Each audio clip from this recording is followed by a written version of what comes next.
1번 문제 한번 보도록 할게요.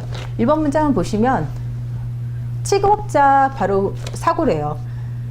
그런데 가로 열고 업체 소속 대리운전이라고 얘기를 했습니다. 제가 왜 업체 소속 대리운전의 부분에 대해서 언급을 했냐면 교재에도 나와 있지만 업체 소속의 대리운전과 그리고 업체 소속에 되어 있지 않는 우리가 일명 얘기하는 길방 대리운전과 그러한 부분에 있어서 보험자의 보상 책임이 달라지기 때문이에요. 그래서 이런 유형별로 또 우리가 공부를 할 거고요. 한번 문제 보도록 할게요. 김용피 보험자 A는 샵 1차를 갑 보험사에 자동차 보험에 가입하였다. A는 회식 후 자신이 자동차에 꽂혀있는 대리운전 명함을 보고 대리운전자 B를 불러 집으로 가는 중 C가 운전한 샵이 자동차와 충돌사고가 발생하였대요. 이 사고로 누가 다쳐요? A와 B가 부상을 당하고 그 상대의 자동차인 샵의 자동차의 C가 사망을 하였다네요. 자, 이 대리운전자는 총알 대리운전 업체에 소속이 되어 있대요. 자, 업체에 소속이 되어 있는 대리운전자예요. 자, 이럴 때는 어떻게 우리가 면부책을 따지는지 한번 보도록 할게요.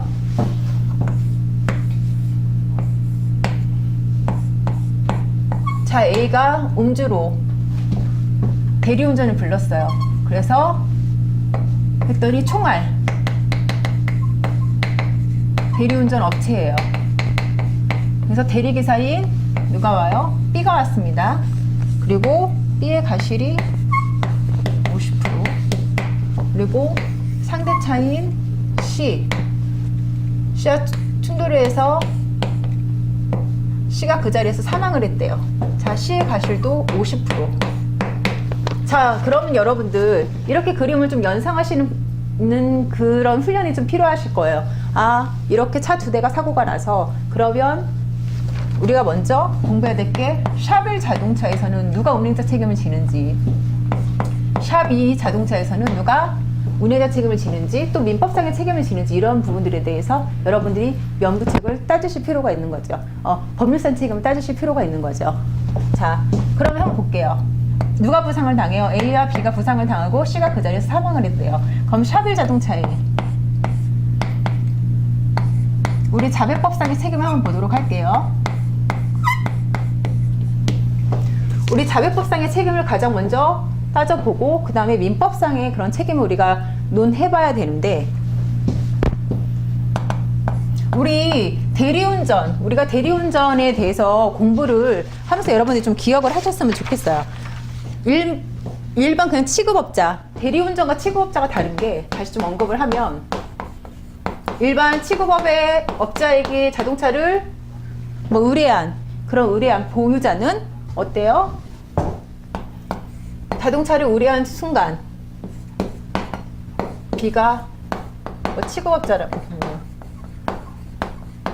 그때는 운행지배가 단절이 된다고 얘기를 했어요. 그래서 세차업자라든지 우리가 자동차 수리업자라든지 이러한 취급업자에게 자동차를 맡겼을 때 그때 옆에서 같이 간섭하거나 하지는 않잖아요. 그러한 부분이 없이 그냥 차 키를 맡기고 자동차 수리나 세차를 그러면 의뢰를 하였을 때 이러한 사람이 운행자 책임을 물을 수 있느냐? 그렇지 않다. 취급업자에게 자동차를 맡기는 순간 보유자는 운행지배가 단절된다고 말씀을 드렸습니다. 기억을 하셔야 돼요. 반드시 이거는 여러분이 기억을 하셔야 되고 헷갈려 하시면 안 되고요. 단 예외적으로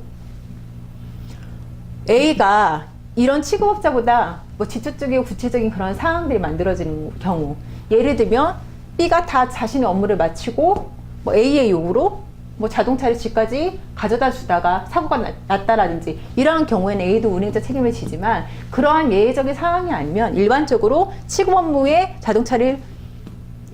자동차를 수탁한 경우 A는, 이 보유자는 자동차에 대한 운행 지배가 단절이 된다. 그래서 이 취급업자만이 자격법상의 책임과 민법상의 책임을 진다라고 말씀을 드렸습니다. 그런데 대리운전은 특이한 것이 어때요? 차 안에 이 보유자도 함께 타고 있죠. 그래서 이 보유자도 운행 지배가 있다고 말씀을 드렸어요. 단, 이 취급업자인 대리운전 업체와 그리고 이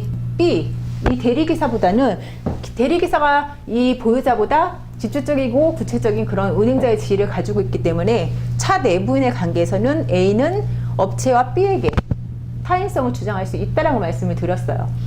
그래서 이러한 부분에 있어서는 A도 타인으로 이들에게는 법률상의 그런 보상을 받을 수가 있습니다. 법률상 그런 배상 책임이 이들의 A에게 존재를 하는데, 그런데 차 외부인, 즉 C에 대해서는 이 운행자의 지위에 있기 때문에 차 외부인으로서 이런 타인을 사상한 경우, 예를 들어 또 A가 동승자가 함께 같이 타고 있는 경우에는 그러한 경우에는 그런 동승인에까지도 자배법상의 그런 책임을 지어야 된다고 말씀을 드렸습니다.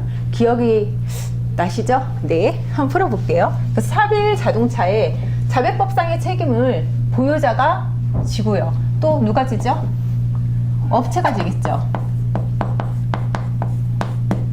자, 그리고 또 대리운전자도 저는 운행자라고 말씀을 드렸어요.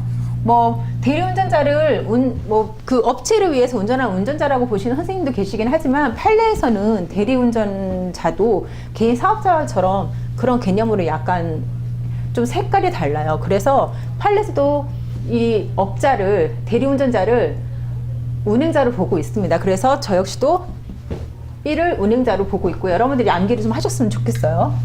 그래서 자배법상에 A와 업체 그리고 B가 운행자의 책임을 지고 있으며, 민법상의 책임은 누가 지죠? 업체는 어떤 책임? 민법 756조 B의 사용자잖아요. 사용자 책임을 지고요. 그리고 B는 민법 750조 상의 무슨 책임?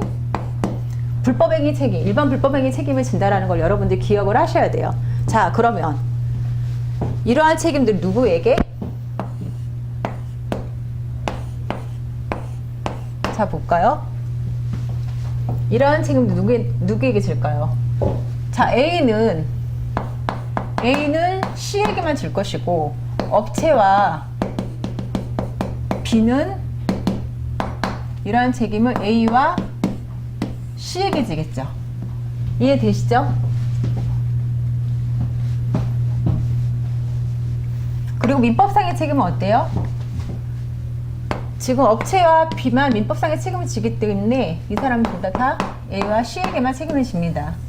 즉 C에게 자배법상의 책임은 A, B, 업체 세 부류가 다 자배법상의 책임을 지고, 단지 민법상의 책임만 B와 업체가 지는 거고요. 또 샵이 자동차에서는 어때요? 샵이 자동차도 과실이 존재를 하죠.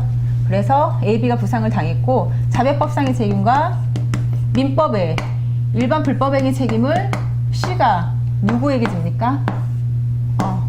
부상당한 A와 B에게 그 책임을 진다라는 거예요. 법률상 책임을. 여러분들이 좀 이해가 되세요?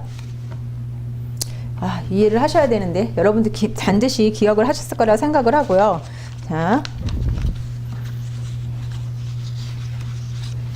이러한 부분들 1번 문제는 어떻게 보면 굉장히 단순했던 문제예요. 그래서 굉장히 단순했던 문제고, 그래서 보험사가 지금 몇 개가 존재를 하죠? 샤빌 자동차가 어느 보험사? 갑보험사에 들어있대요. 샤빌 자동차는 누가 들었어요? A가 들어있는 보험이네요. 갑보험사. 그리고 을보험사는 누가? 업체가 들어있는 보험이에요. 을보험사는 업체가 들어있고, 병보험사는 B의 배우자가 들어있대요. B의 배우자가 무슨 보험사? 병보험사. 보험사가 4개나 나왔어요. 그리고 샤빌 자동차는 정보험사에 들어있대요. 샤빌 자동차는 누가? C의 소유 자동차고 정보험사. 그래서 보험사가 갑을, 병정 이렇게 4업체가 나왔어요. 보험사가. 자, 한번 여기서 여러분들 이쪽에 적으면 잘 보시나? 이렇게 한번 적어볼게요. 그럼 갑보험사는 여러분들 어떻습니까? 취급업자는 대인배상원의 피보험자. 여기서 우리가 피보험자를 찾아야 돼요. 그래서 피보험자는 과연 누군가? 갑보험사는 누구의 운임자 책임이 있어요? A의 운임자 책임이 존재를 하고 있고, 지금 업체와 이 B는 승낙 피보험자에 해당이 되는 거예요, 여러분들.